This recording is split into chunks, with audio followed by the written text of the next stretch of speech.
Voilà. Faut que je vous raconte l'histoire par son début.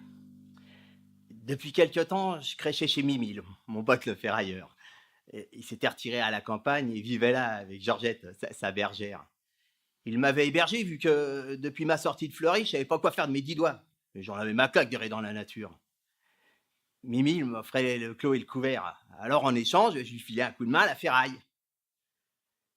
Comme il traitait avec des mecs pas très clairs, un jour, la maison Poulaya, elle est venue l'embarquer et je me suis retrouvé seul avec Georgette. J'avais promis à Mimi que je m'occuperais d'elle pendant son absence. Et une promesse à un copain, c'est sacré, hein. Faut dire que la Georgette, elle demandait beaucoup d'attention, hein. Et ce jour-là, j'étais justement en train de lui venir en aide pour un genre de boulot où je me débrouillais comme un chef.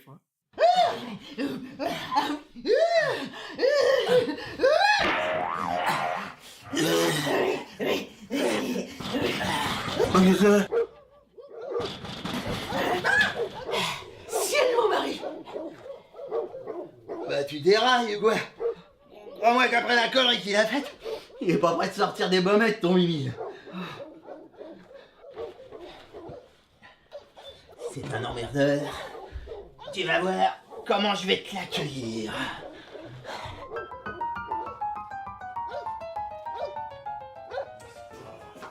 Il y a même plus moyen de baiser tranquille, j'y crois pas, moi.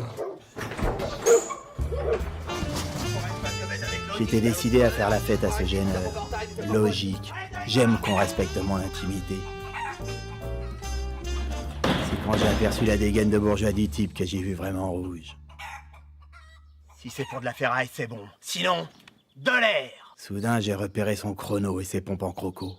C'est pas pour dire, mais le croco, c'est comme les grands espaces africains, ça me rend tout chose. Faut pas être peinard dans ce cas pour tirer un... T'occupe! Monsieur est un bon client. Qu'est-ce qu'ils veulent, monsieur? Figurez-vous, mon brave, que je me suis égaré.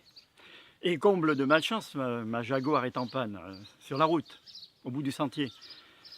Alors je me suis dit que je pourrais trouver quelqu'un de compétent dans votre établissement. Mon brave. Il sentait le Moyen-Âge, celui-là. Mais j'ai pas relevé, vu que sapé comme il était, il commençait à m'intéresser. J'ai dit... No problème.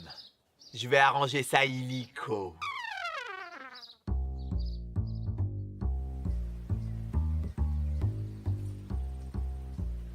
J'ai pris mes outils et je l'ai suivi sur le petit chemin qui sentait la noisette. Enfin, pour lui, ça sentait la noisette. Pour moi, j'ai mon idée.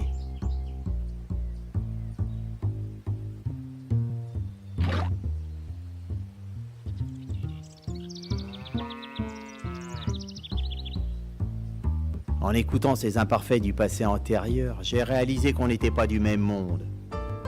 C'est plus fort que moi, les bourgeois maniérés, ça me tape sur les nerfs. Faut dire que c'est à cause de mecs comme ça que je suis dans ce trou. Vite fait, je lui ai décrassé ses bougies. Le tigre sous le capoir ont fait sans lézard. Il en était baba. Je ne lui ai pas dit que le moindre gamin faisait la même chose sur une mobilette. J'ai gardé l'air de celui qui sait les mystères de la mécanique anglaise. Vous êtes mon sauveur. Et combien vous dois-je? Venez à la maison que je vous fasse votre compte. On s'en jettera un en attendant. Enfin, on boira un coup. Je n'ai pas le temps, désolé. Je suis critique d'art, je dois me rendre à Paris. J'ai un planning terriblement surbooké. Désolé. C'eût été un plaisir. C'est critique. C'est marrant, ça. Mille pardons. Avec toutes ces émotions, je ne me suis pas présenté. Gilles-Édouard de Lavandière, de la revue Art Contemporain International. Marcel a... artiste. Enfin, à ma façon. Je ne sais pas comment ça m'est venu une idée pareille. Le type m'a dévisagé comme si j'étais un martien. Artiste? Tiens donc. Écoutez, j'accepte votre verre avec enthousiasme.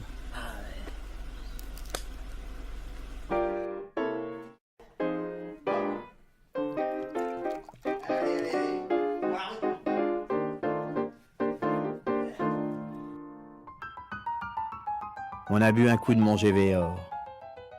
Il regardait dans tous les coins en s'étouffant à chaque gorgée. Puis je l'ai emmené dans la grange où j'étais censé lui faire voir mes créations artistiques. Je lui montrais quelques pièces de ferraille informes que j'avais soudées entre elles, un jour de cuite, croyant réparer le tambour de la machine à laver de Georgette. Fascinant. Quel concept curieux. Pourquoi cela? C'est extraordinaire. Ce type était complètement barge. Comment qu'il avait atterri là? Il admirait quelques fioles crasseuses que j'avais jetées là sur des étagères. Soudain, il s'écria: Formidable. J'ai vu des moulages de Klicht et Washman au Métropolitain, mais j'avoue, rien de si brutal, de si violent dans le message, avec à la fois cette tendresse pour la matière. Comme il continuait de dégoiser, j'en ai eu marre, et j'ai empoigné une barre de 30. Vous êtes mon cher, le pape de l'art pauvre.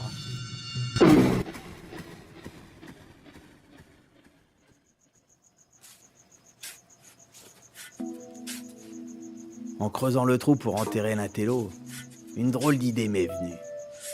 Au début, ça me faisait rire, et puis à force de gamberger... Et si moi aussi j'étais un artiste? Après tout, ce type était un pro. Et j'avais déjà entendu des choses pareilles à la télé. En tout cas, si l'autre tronche en bouillie avait trouvé mes bidules géniaux, j'avais peut-être du fric à me faire.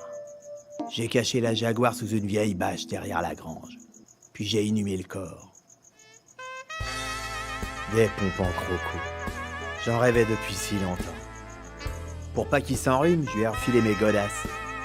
Un peu d'humanité, quoi.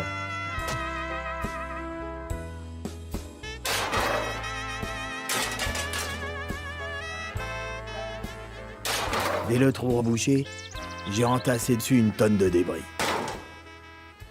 Et alors, pour le cadeau? Merci, pas mal. Hein. Mon pote, le fourque de Bagneux, est passé le jour même pour la Jaguar avec sa remorque. Bonne route. Il m'a remercié pour la toquante. Si j'avais d'autres pigeons qui passaient près du poulailler, il était preneur. Puis l'idée d'être artiste m'a repris. J'ai planté un panneau au coin du chemin et je me suis mis à créer des œuvres à coups de chalumeau. J'étais justement en train de souder quand j'ai eu mon premier visiteur. Tu vas voir à ma veine. C'était Colombo. Viens alors, Marcel. T'es v'là artiste maintenant? Ça cache quoi cette connerie? T'es trop rangé pour être honnête. On le sait bien, les ferrailleurs sont pas des anges. Je ne voulais pas répondre à ses provocations. C'est pas mal ça. Après tout, c'est peut-être vrai que t'as eu talent. On recherche une Jaguar qu'on a vue dans le secteur il y a pas longtemps. Et on recherche aussi le Parisien qui était dedans. Ça te dit rien? J'ai gambergé en vitesse. Il valait mieux passer à table vu que la Georgette savait pas rester muette. Ouais, je l'ai vu, ouais. Un critique d'art. M'a acheté une œuvre. Une œuvre? T'appelles ça les œuvres? Arrête de me faire marrer, j'élève Jersey. Une œuvre. C'est de l'art pauvre, figure-toi. Si on n'était pas aussi ignare dans la police, peut-être qu'on apprécierait. Ouais. Mais tu devrais savoir connaître beaucoup les artistes. Je suis prêt à être mécène, mon vieux. Je peux te faire héberger et nourrir gratuitement.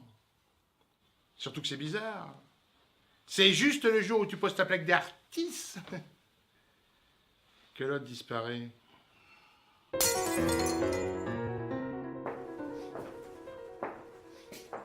Il a voulu visiter. Il n'avait sûrement pas de mandat, mais je devinais qu'il ne fallait pas l'asticoter.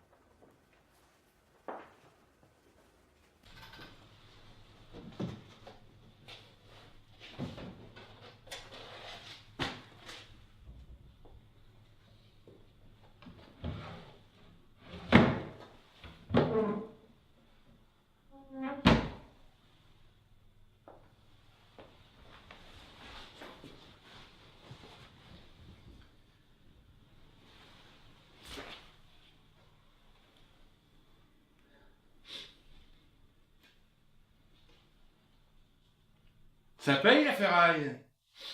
D'où ils sortent les 200 000 balles? Puisque je te dis que j'ai vendu une œuvre aux Parisiens, c'est pour mes vieux jours. Fleury ne versera pas de retraite. Ah non. En l'espèce. Je suis ferrailleur. Je préfère le liquide. Tu veux un truc aux Parisiens? Et il disparaît.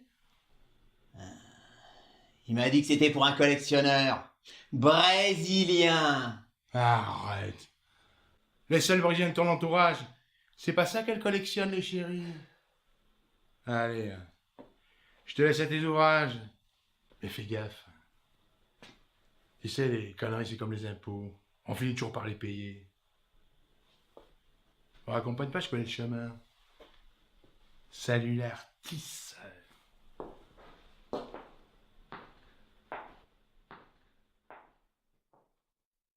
Je suis resté assis pendant une demi-plombe à me ronger le ciboulot.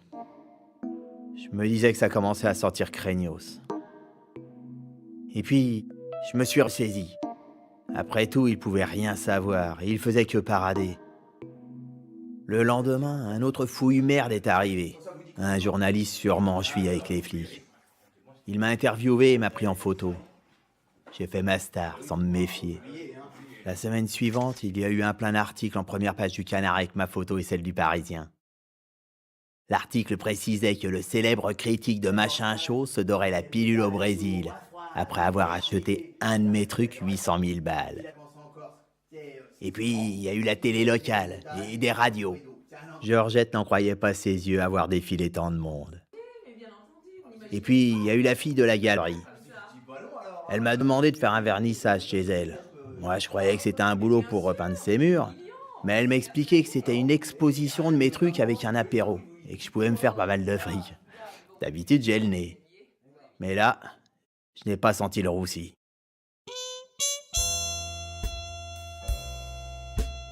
Envoûté par la donzelle, j'ai accepté. Le jour de l'expo, elle était plus distante avec moi. Mais qu'importe, le short n'était pas dégueulasse. Et je me sentais plutôt à l'aise dans ce beau monde.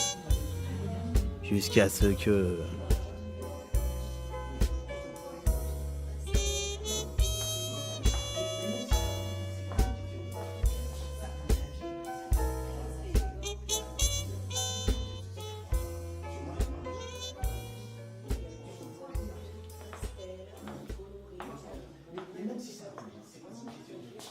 Salut l'artiste. Dis-moi, que ça fait comme un prince. T'es un autre homme comme ça. Hein. C'est la pleine réussite, je vois. Félicitations. Je me demandais où il allait en venir. Et je n'allais pas être déçu du voyage. C'est sympa d'avoir refilé tes pompes aux Parisiens pour qu'elle aille au Brésil. Mais t'étais pas obligé de lui piquer les siennes. J'ai baissé les yeux sur mes pompes en croco.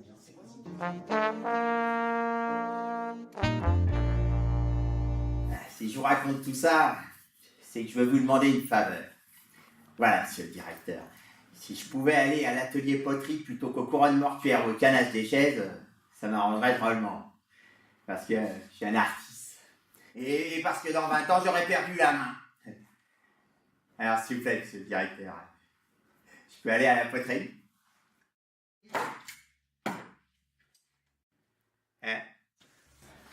Monsieur le directeur, allez, s'il vous plaît. S'il vous plaît, monsieur le directeur, s'il vous plaît. Monsieur le directeur. Hey. Monsieur le directeur. Je suis un artiste, monsieur le directeur. Je suis un artiste. Et merde.